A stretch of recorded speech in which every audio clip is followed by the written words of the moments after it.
Go ahead and get away. Okay, well, we'll go ahead and get started. Welcome, everybody. This is the Michigan Business Innovation Association's virtual member meeting for Monday, February 6th, 2023. Nice to see everybody. Glad you guys could join us. A special thank you to our host, Spartan Innovations and Dr. Kyle McGregor. And then Della Fetzer is our featured speaker, and we'll have a little bio on her in just a few moments. But first, I'd like to give you a quick bio on Dr. McGregor. Kyle is focused on bringing new ideas, innovative approaches, and person-centered technology into the communities that need them most. He has a passion for linking industry, academia, and healthcare to develop high-impact projects that are capable of scaling to meet unmet needs. Before coming to Spartan Innovations, he was an assistant professor and associate director at Thomas Jefferson University and Mainline Health, where he focused on developing industry community partnerships to bring new technological innovations to highly vulnerable populations. Prior to Thomas Jefferson, he was at NYU Langone Health, working as director of data for technology and innovation, as well as a faculty member at the NYU School of Medicine in child and adolescent psychiatry and medical ethics. Throughout his career, he has focused on using technology and data to improve the lives of vulnerable populations, ensuring a sound ethical framework for the development, testing, and rollout of new approaches and products.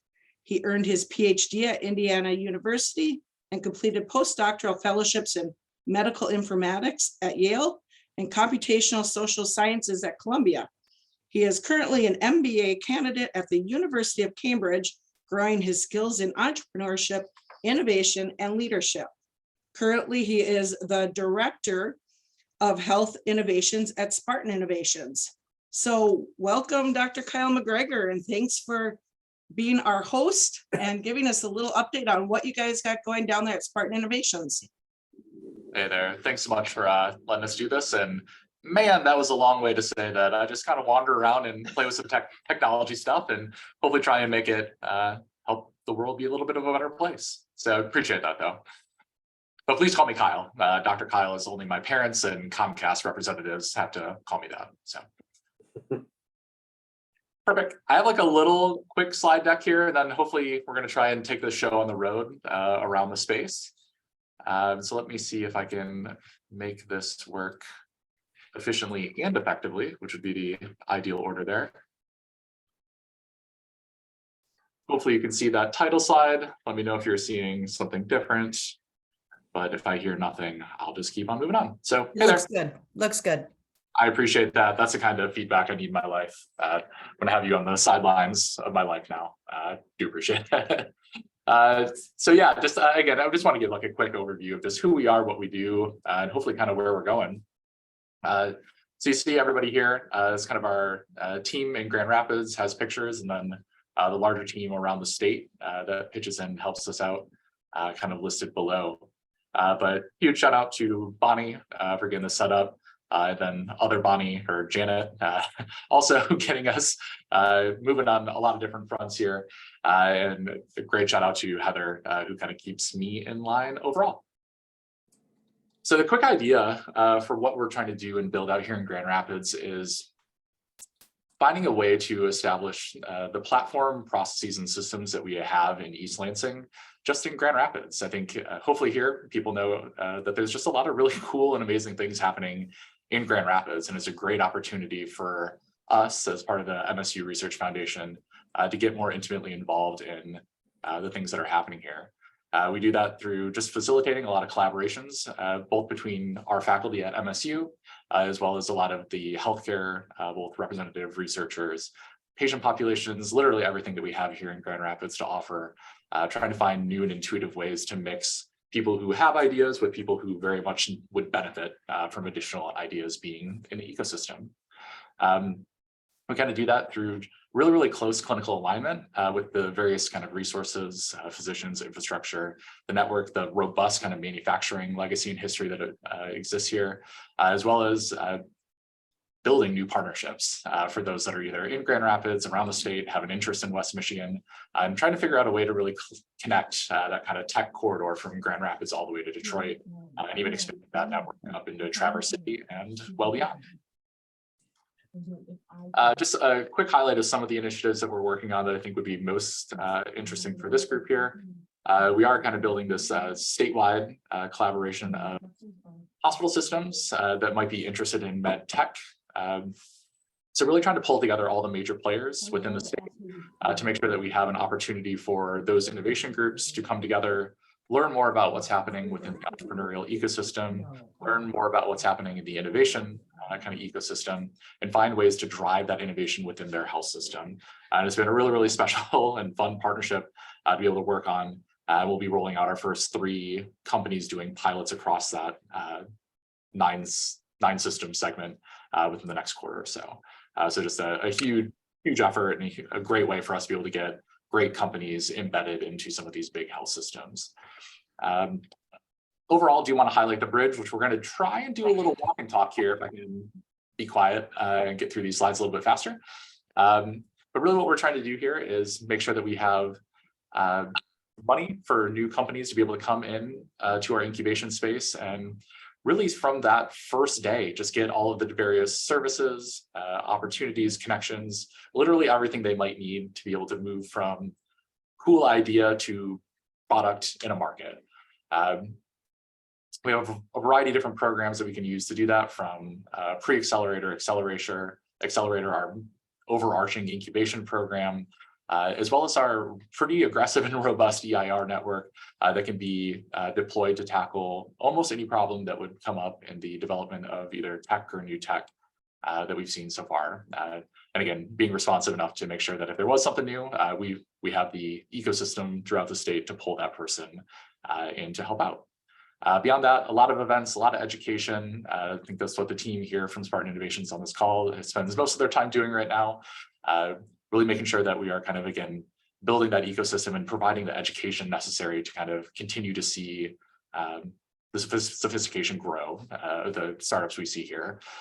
Huge shout out to Janet on this call, who runs our Business Accelerator Fund here, does an amazing job really connecting these early stage high tech companies with really needed opportunity to connect with capital, make sure they can get stuff done that they need to actually build their product and get it to market. Beyond that, just aggressive and robust community involvement, making sure that we just, if there's something happening in West Michigan, around West Michigan, we just want to know about it, be part of it, have an opportunity to pitch in and collaborate. The more fun part here we'll talk about, and again, we're going to keep teasing this tour here, but I keep seeing the participant number creep up, so maybe I'll just delay another couple seconds, is we're really happy that the bridge is where we're currently sitting and about to open March 1st. We are taking kind of pre-leasing right now as an opportunity to get those, again, high-tech, high-growth companies into a space where we'll have really just a concierge one-stop shop model of moving companies from 0 to 1 to 2. Regardless of what they need, we kind of have the systems, processes, money, and expertise to get them moving forward. So we're going to try and switch over here as I'll leave this kind of incubator events thing up for a second, showing you that we have a pretty robust amount of planned events for 2023. Would love to see anyone and everyone on the call out there for some of these. And I'm going to try and switch over to Bonnie number 3 from our system and see if Heather maybe can kick on her phone. We'll just do a quick little walk around to see if that works.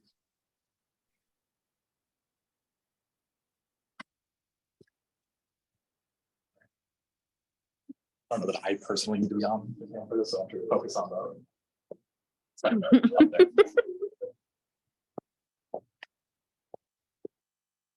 I just made co-host, so hopefully that will work.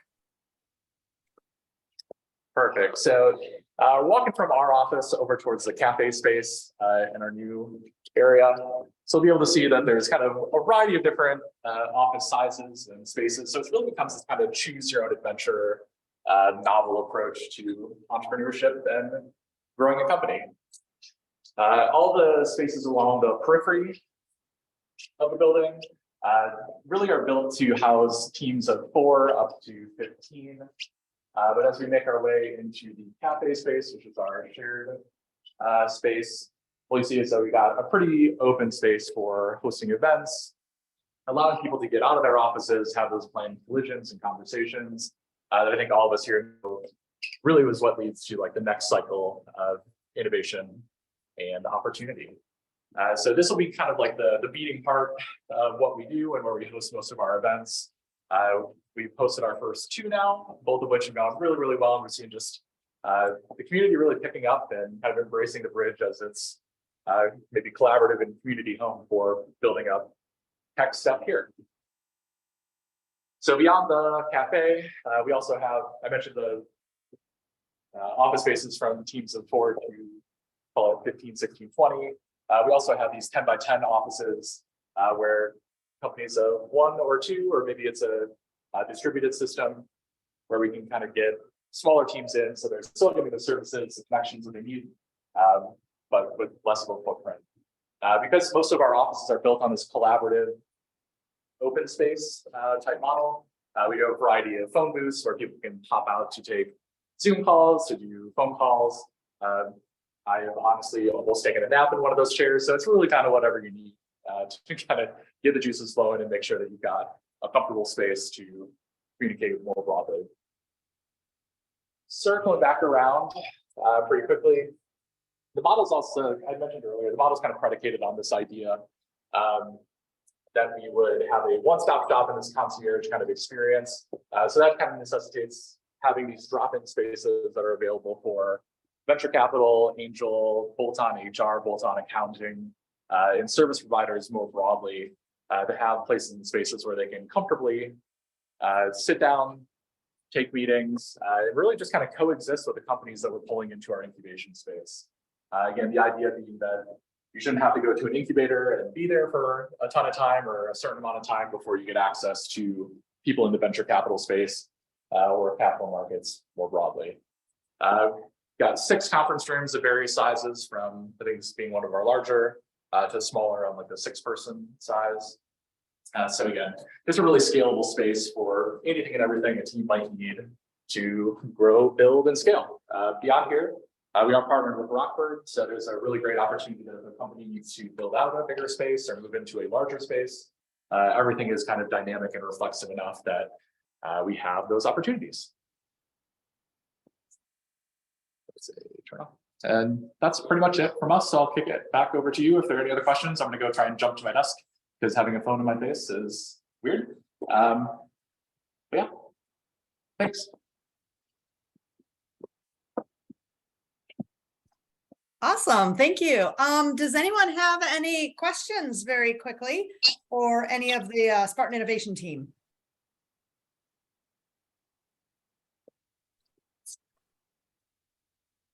Anything else?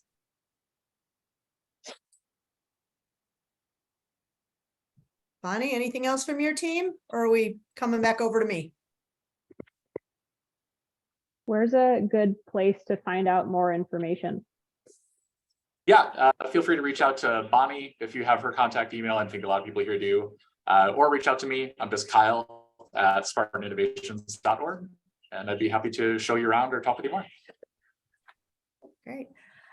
Is it mainly office space, or do you have any sort of specialization for like engineering or material science or life science or? Yeah, within the space, it's mostly just office space. For any of that other stuff, we would kind of be working with our collaborative partners around the city. Understood. Okay, thanks. Anyone else with questions? All right, well then we will move on. Thank you so much, Spartan Innovation team. Really interesting. And we appreciate the tour. It's a lovely space. It's really beautiful. Your designers have done a great job. Look forward to coming up and having some events up there. It'd be really nice. I then will take us a little bit forward now. We are getting into the heart of our member meeting. So the point of our member meetings is we like to have a topic of interest. And today we have a guest speaker. I would like to introduce you all to Della Fetzer. So Della is a scientific operations specialist at the Grand Rapids-based architecture, design, and engineering firm, Progressive AE. Della has worked in a variety of laboratory, production, and consulting roles. She holds a black belt in Lean Six Sigma process improvement, and she is a current entrepreneur herself. And so perhaps as she goes through and talks to us about her topic today, which is entrepreneurs win and how to scale operations, she might share a little bit of her entrepreneurial journey with us as well. And so with that, Della, I believe I made you a co-host, so I can simply end mine and go to mute, and I will turn it over to you. Okay. Perfect. Okay. So everyone can see this presentation, first cover slide here. Cool. Yes. So yeah, thank you so much for having me today. Very excited to be here. I actually joined Progressive A&E about a year ago. I was a past client of theirs. I used to be the director of a plant tissue culture laboratory in Zealand, and the staff lovingly referred to it as the dirt hole. And we were actually contracting a new laboratory space from Progressive A&E, and we found the process really dynamic and interesting. And although COVID ended up shutting down our new project, I kept in contact with them and am now able to help them kind of grow their life sciences sector. So doing things like designing laboratories and helping to think about both internal and client-facing processes. So I wanted to share with you guys today, from kind of an entrepreneurial support perspective, what these entrepreneurs who are maybe feeling a little constrained with their space should be expecting going forward into the exploration of expanding into a new space. So yeah, I kind of just outlined a couple different steps and a little bit about what to expect, and hoping that I can answer some questions at the end as well. So, all right, so the first question with this broader issue of space being a constraint is really just, is limited space actually preventing business growth? Everyone always says, hey, if I had more space, I could do so much more.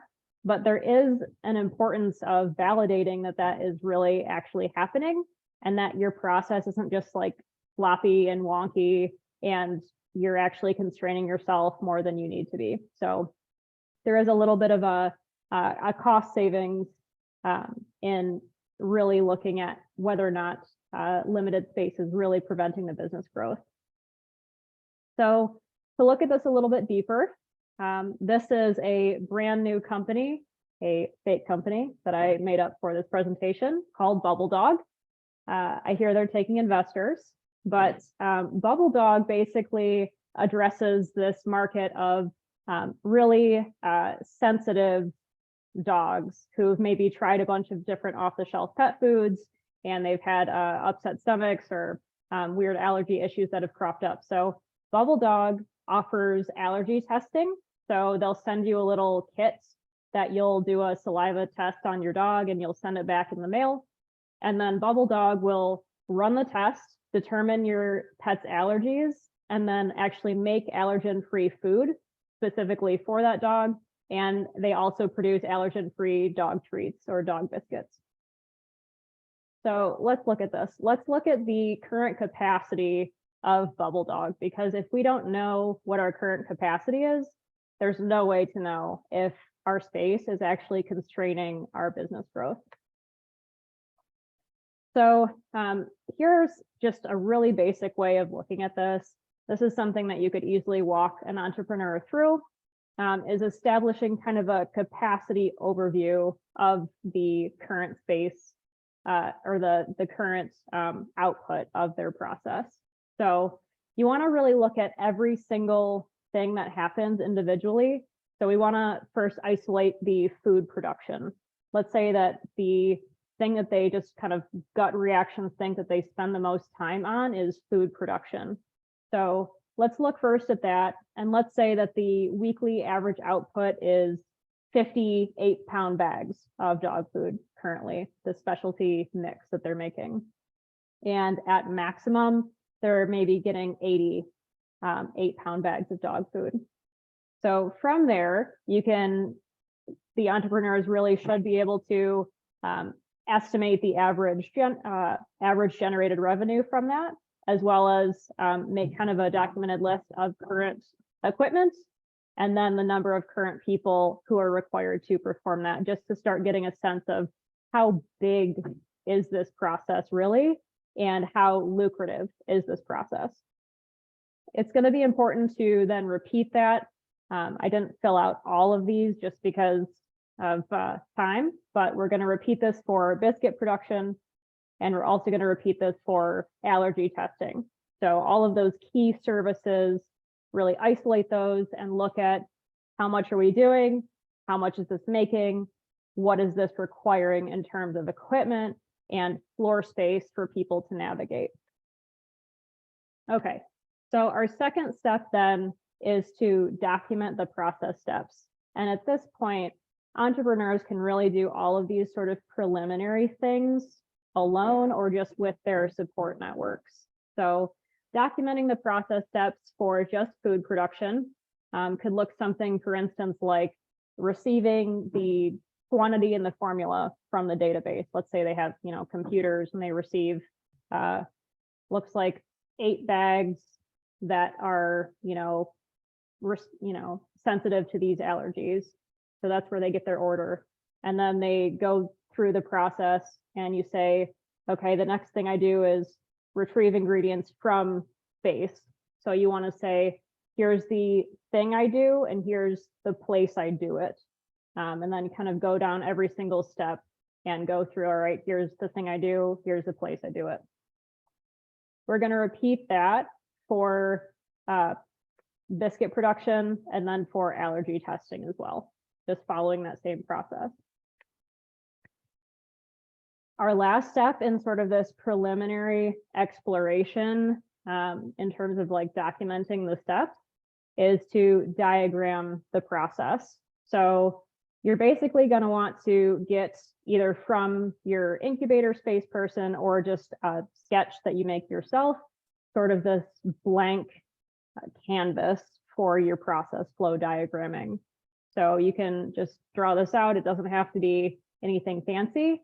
And one line of value at a time, we're going to then look at our process steps, and we're going to draw out what that process looks like. So for food production, we get our order from the computers, snakes up to ingredient storage, prep counter, sink, machine mixing, baking ovens, down to packaging, into inventory storage, and then out through shipping and receiving. So we've done it for food production. We're going to use the same diagram, and we're going to layer on biscuit production. And you can kind of see that there's quite a few similarities. There's maybe a couple pieces of additional equipment, or a couple additional back and forths here. Maybe there's some specialty tool that you need to get from a place. But for the most part, these process steps are actually quite similar. The last thing we're going to map is the allergy testing. So you'll notice that the shape of these lines are a little bit different. And that's a really good indicator that maybe just because there's a sink involved, it doesn't necessarily make sense for a future space that we would share the same sink for all of that. If the only reason that you're having to be in that space is so that you can access that sink, for instance, that might not be a bad thing to double up on in the future. Okay, so we've kind of got this preliminary overview of what our process looks like, how complicated is it, how much are we making with it, and now we have to take that information and say, okay, what's the real growth opportunity? So it's a little bit of a process repeat with this sort of table, except now we're looking at future capacity. So what is the real demand that we're seeing from customers? Is it an average of maybe 70 pounds or 70 bags as opposed to 50 on average, with a maximum of 100 bags? And then you can kind of help your entrepreneurs think about how far out in the future we're really projecting, because obviously that changes the scale of things quite a bit. All right, so I just left these tables in here for biscuit production and also allergy testing, just to show the importance of really documenting all of those key processes. All right, so once you kind of have your current state, future state next to each other, you can look at them and say, okay, we can see that this process is maybe 30% larger, or holy cow, it's 500% larger. But before you go out and invest in 5 times the space, there are some checkpoints that are still really important to kind of go through. And here are the things that we find most important to address with our clients, especially in the life sciences space. But of course, it really applies to any market.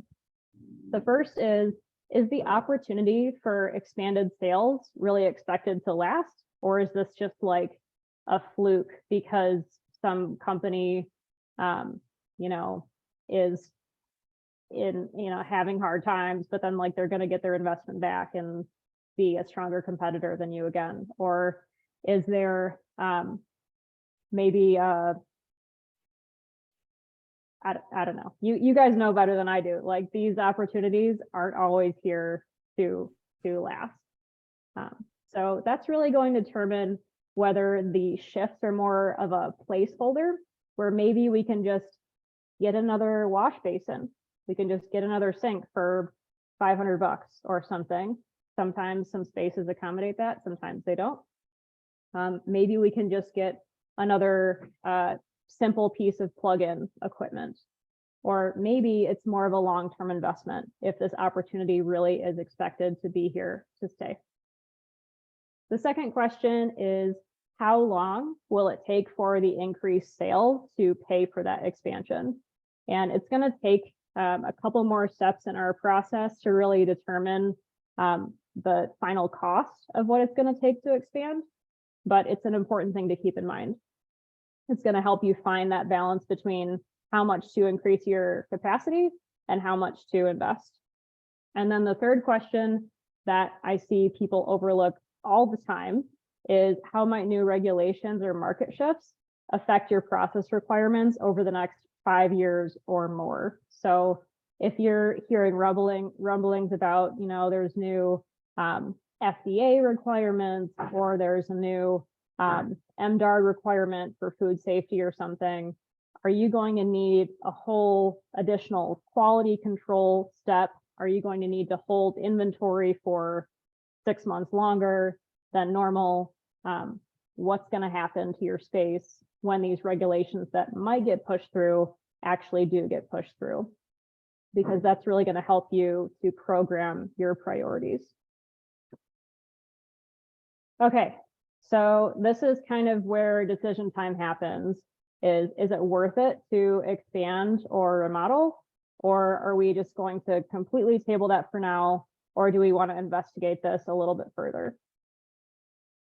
If you find that, the rate at which we're really looking to expand is so minimal, and if we actually just got a second oven and put it in this space, we would actually be able to meet that capacity increase without a problem, then absolutely do that. Don't think about how much more you could do if the demand's not actually there.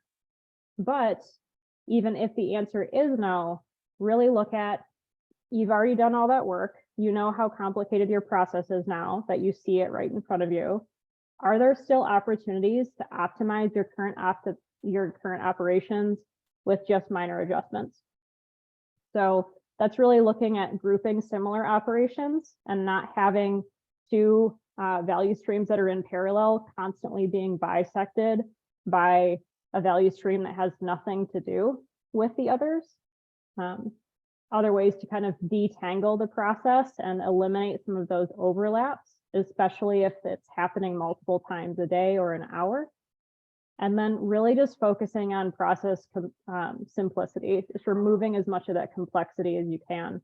Because if you do have extra quality control steps in there, maybe that's because you're finding that failure is constantly happening, and you can actually just decrease the instances in your process where those failures are happening so that you don't have those extra steps for quality control.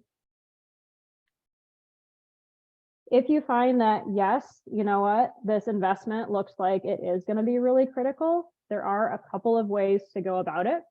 Kind of the litmus test for whether or not an entrepreneur will need professional help is if the entrepreneur is totally confident in their space needs and if there is a desirable existing facility that meets those needs.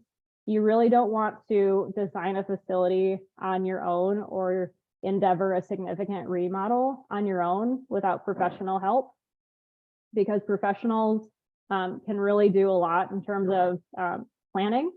They can cover permitting issues. They can do detailed design. So basically making sure that that analytical equipment that you have actually will function when it gets plugged into the wall, and that where you need to be navigating on a daily basis is meeting fire code and is meeting not just like minimal codes, but actually like best practices for building design. They will help entrepreneurs getting bids and also can help facilitate construction depending on the type of firm and depending on whether that preliminary design is something that the entrepreneur is interested in pursuing. So this first thing is something that an individual or a professional can do, and it's kind of a flow diagram of your space plan. So these next sort of charts that I'm going to show you are from an example client who was doing like chemical testing. Unfortunately, we have not actually formally worked with Bubble Dog, so I don't have all of those examples to show you, but maybe someday. So this chemical manufacturing lab basically submitted to us all of their step-by-step processes, just like we had with the dog food. And they sent us like 10 different processes. We looked at them all and we said, okay, looks like 5 of these are all going through this first checkpoint. And then of those 5, it looks like 4 of them are going to this other checkpoint. So you can start to group processes as they move together throughout that value stream. And the colors are really saying, okay, here are the highest throughput products. Here are the things we're doing most frequently, most consistently. Here are the things that have the most in common, and we do them all the time.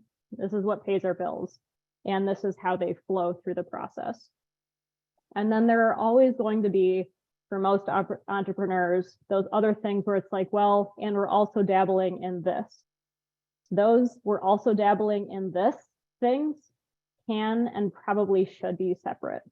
So the one exception is if there's like a very, very expensive piece of equipment that must be shared, like an autoclave. But a lot of people do things like, you know, put their R&D right in the middle of their production process just because there's a sink there, or just because there's an outlet there or a counter space there. And it's kind of lodged in people's brains that those things are together when really there's not a necessity for them to be together, and they would actually flow a lot more smoothly if they weren't always fighting over cabinet space, for instance. So really, when you're grouping processes together, look for the absolute necessity of those process steps and look for those similarities. So these next sort of diagrams are more on the professional side, and it's not something I would even be able to venture by myself, even though I work at an architecture firm. I'm not an architect or an engineer. I'm more of like an internal advisor. So I help put together these diagrams. I actually made these for the client. But then with those, we can basically say, okay, here is your existing production square footage. And we can break it down by different space types, because laboratory, for instance, is going to have different airflow requirements than office. And that's going to have different sanitation and, you know, electrical access than shipping and receiving. So those sort of space types are grouped together, and you can start to get a, it's called a program of requirements. So you can do existing and then new. From there, that will inform this thing called an adjacency diagram. So with an adjacency diagram, we take the size of those different line items in the space program, and we make those bubbles the right size. And we say, okay, based on those process flows, we know that certain things need to be grouped together in order to make sense. And now we know how big each thing is. So how can we kind of nest those things together from a conceptual perspective, and then kind of lean toward making it a little bit more real. And exercises like this are really helpful for the clients, because they can say, oh, well, I actually want to take R&D and can we move it down here? And the answer is yes. You can always like reshuffle things when it's in this stage. Yeah. So here's kind of like the end result, not anything, flashy, no like outside renderings or anything, but here's kind of what someone can expect from going from left to right with their current process kind of being that crazy spaghetti diagram to a more logical future state process where we're really seeing so few overlaps, and where those overlaps exist, it's because we have very expensive equipment that needs to be utilized by both processes. So you can kind of use this information then. The professional would use it to say, okay, here's how many square feet of different space types for a professional bid and for getting a timeline. That could end up looking something like this, where they basically will break it out for different groups of professionals. So like demolition people are probably different than the fixtures and the furnishings people. So they'll have to sort of get a lay of the land for the geographical area, what is going to be included in the scope for each of those professionals, and then they'll get a bid for that with like a rough, contingencies budget. They'll also be able to give you an estimation on timeline. So depending on, it's always, dependent on today's prices, right? Which we know are like 40 to 70% higher than they were just a few years ago. We kind of can estimate how much time that's going to take based on local availability to get that process started. Okay, so the final steps are really for the client and entrepreneur at that point. It's really just taking a step back to decide whether to sort of adjust. And there almost always is this adjustment. Like you get the price and you're like, oh, well, I guess I don't need that much space. And you say, okay, what don't we want to compromise on? And then how do we move forward? There's always an opportunity, of course, you guys know, to ask for counsel, both from the design firm and from their network as needed. And then entrepreneurs, of course, will just do what they do best and keep going until something works. So yeah, that's the process. All right. Well, thank you. I found that really interesting. And so we're going to open it up to questions, and I'm going to monopolize and pop in with the first question. So you talked about like how to calculate scaling up, capacity and things like that. Are there any general rules of thumb about how much space a company might want to allocate for like back office type support as it starts to grow? Because as you're adding more capacity and more production, oftentimes you need back office support to support that. Is there like a general rule of thumb about that?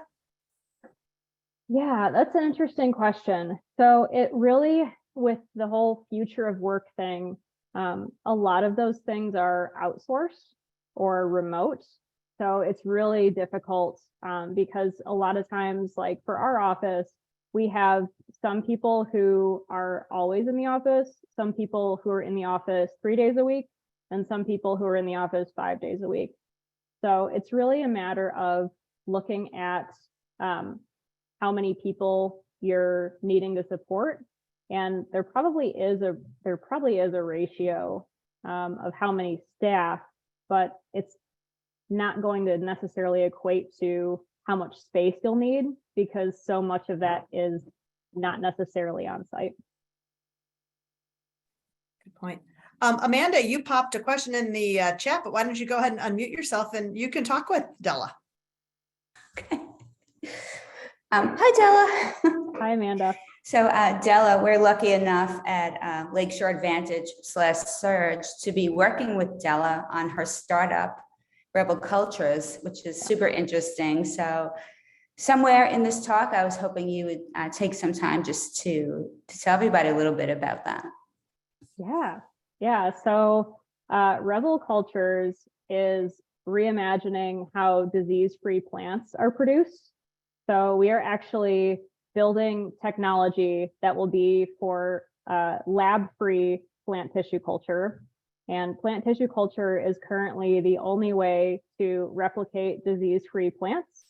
And plant tissue culture is amazing because in the span of 8 months, you can go from one plant to 60,000 plants that are totally disease-free and exact genetic clones. But plant tissue culture is very, very, very expensive because it requires tons of overhead because of needing to maintain an aseptic environment. And also laboratory space is some of the most expensive square footage anyone can be asked to invest in.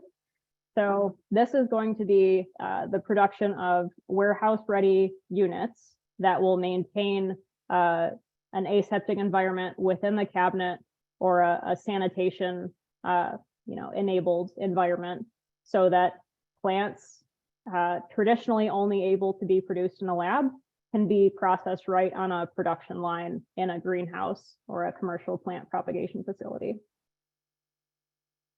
Yeah, thanks, Amanda. Wow, that's really interesting.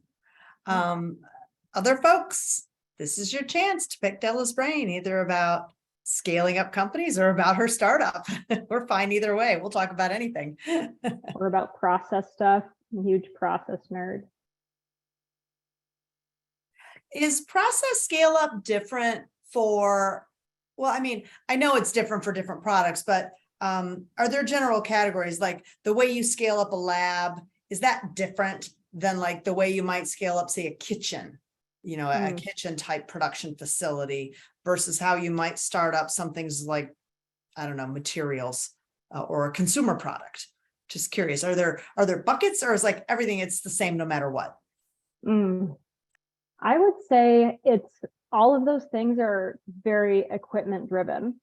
So with restaurant equipment, if you're needing to add a huge, bank of ovens, that's going to be very similar to a lab where you're adding autoclaves. So it really just depends how much equipment are you putting into the space. And then I would say the thing with labs that's different than kitchens, because they share so many similarities, honestly, the thing is that HVAC is such a big deal with laboratories. It's maintaining more of a consistent environment. So you can't have, your lab shoot up 10 degrees every time you run the autoclave. You have to add so much more airspace and volume and recirculation, higher ceilings for that convection to happen naturally.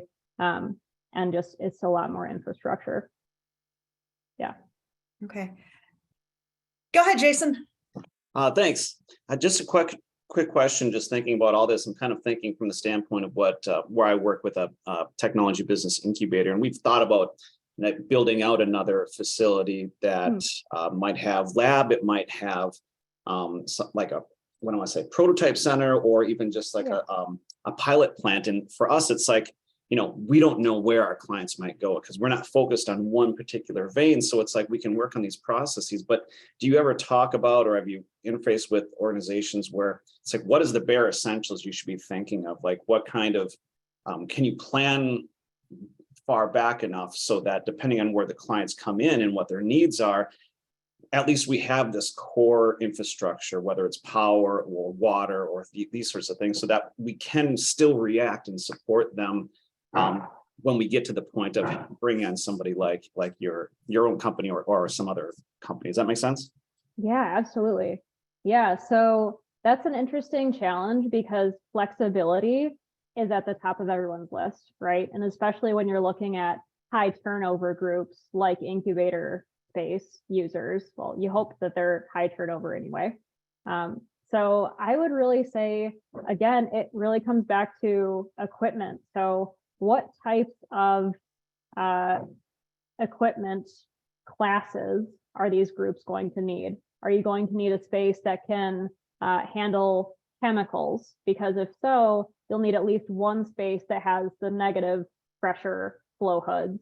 And ideally a space that can be, maybe you put negative flow hoods in one area, but then you prep this other backup room for having the ducting, but maybe not having the equipment. And then you can decide what areas are most likely to expand as well. So you can think of like some walls as absolutely concrete and some as more live. So we're gonna be able to build out in this direction, but we know we can't build out in this direction because of this crazy ducting that we have over here. So I would really say if you build your ceilings high enough, and if you build in some basic like med gas connections and build in connections for some of the specialty pieces of equipment like autoclaves in a few different areas, you'll probably need some special like DI water hookups in a few different areas, and then just so many outlets, so many outlets is what you're going to want. And then focus on mobile casework. Mobile casework is awesome. Definitely don't like build in lab countertops anywhere because the mobile options have gotten so good in the last 10 years. I would never recommend anything different. Yeah. Excellent. Thank you. Thank you. Yeah, I will echo that. Boy, the mobile casework is like, boy, I wish all of our casework were mobile now. Yeah. Oh, yeah. Any other questions from anyone else? If not, I've got another one I'll pop in with if there's no one else. Yeah. Okay, so kind of along those lines, Jason was asking like, what can we do as incubator programs, to kind of like build the infrastructure into our center so that we're ready for when clients come. I kind of have an extension of that. When our clients are ready to leave, what can we be doing as innovation centers to make it easier for them and their designers? Like what kind of information should we be keeping handy? So, like you as a design company or architecture, you would come in and say, okay, so here's the space you've got. And now we have to take this, and we're going to do something new. What is it that like, is it blueprints? Is it electrical drawings and schematics? Is it equipment? I mean, what is it that we could provide that would make that design easy as clients are trying to leave? Yeah, I would say like with that super simple diagram where I had kind of the scribbles of the different colors over top, I would say if you can provide a general schematic of the space so that they can map their process on it, and so that they can say, okay, here's where I plug in my centrifuge, here's where I plug in my stir plate, here's where I have all of these different things, and so that they can map their process. That would be great. And sometimes those really like detailed schematic drawings, all the lines are so thick, there's like so much going on, and you can't write on it and scribble on it, and it just looks way too technical for most people to want to approach. So I would say if you can like gray out or like white out some of the technical stuff and give that to them and help them walk through that process, like how much space are you using? How much are you traveling to the autoclave? How much are you traveling to the DI water? Start to turn up that heat on like you actually could be, 10% more efficient if you didn't have this trick to do all the time. Great. Yeah. We have time for one more question. Anyone? Thank you, Bonnie, for putting that in the chat. If anyone would like more information about the bridge. Yes, you can ask questions not only of me, but of Bonnie or any of the other team members from Spartan Innovations. This is kind of open Q&A time. Any other questions for Della or for the Spartan Innovations team? All right, well, then we will begin to wrap it up. I will take us into the home stretch. So I want to, of course, thank everyone for being here today. On behalf of Michigan Business Innovation Association, I have to just give a quick little pitch. Carmen wouldn't let me get out of here unless I did a little pitch for MBIA. This is a program brought to you by MBIA. We are a membership organization for Innovation Center and entrepreneurial support professionals. So if you work with entrepreneurs and you support entrepreneurs, MBIA is for you. We are a network at the local level as well as at the state level. We can hook you in and get you part of a larger network so you don't have to feel like you're doing things alone. We do a lot of advocacy in the state of Michigan. We try to provide training programs that are relevant to our Michigan entrepreneurial support community. We provide a membership directory, a clearinghouse for information. We are a resource also for companies seeking entrepreneurial support. So sometimes entrepreneurs come to MBIA and we will help refer them to your organization so that they can reach local support wherever they are. We have annual and quarterly membership meetings, and we also try to leverage our resources to serve multiple programs. So if you would like to join us, you can go to our website, which is www.michiganincubation.org, and you'll see a tab for membership. But we have a variety of membership levels, from individual to the premier level, which will host, up to 3 incubator programs under one membership. We have a seasonal newsletter. We have an online member directory so you can connect with your peers across the state, and access to members only information and content on our website. So we do hope that you'll take an opportunity to join if you are not already a member. And with that, I think I will wrap things up and invite you to participate at our next event. Cheryl, we are going to be doing events and training. Help me. You're muted, unmute. At the annual meeting. That's right. At our annual meeting in April 26th, part of the NBIA conference, our international organization conference. That's right. We will be in Detroit for that. We will do a live event in April in Detroit as part of the INBIA conference. And we hope to see you all there live and in person. And if not, hopefully you'll come to our next member meeting where we will be holding it online like this. That will be July. So any organizations out there that would like to host and do what Spartan Innovations did today, you may be a host. We are looking for a host for July. And we are also looking for a presenter. So if you have a topic you'd like to suggest, we would love to hear it. And with that, I will give you the gift of time. We're going to wrap it up about 5 minutes early. I thank you all for participating. If you have any questions, please do contact MBIA at our website or any of our members. We would be happy to assist you. Have a fabulous day, everyone. Thank you, Sandra. Thank you. See ya. Bye.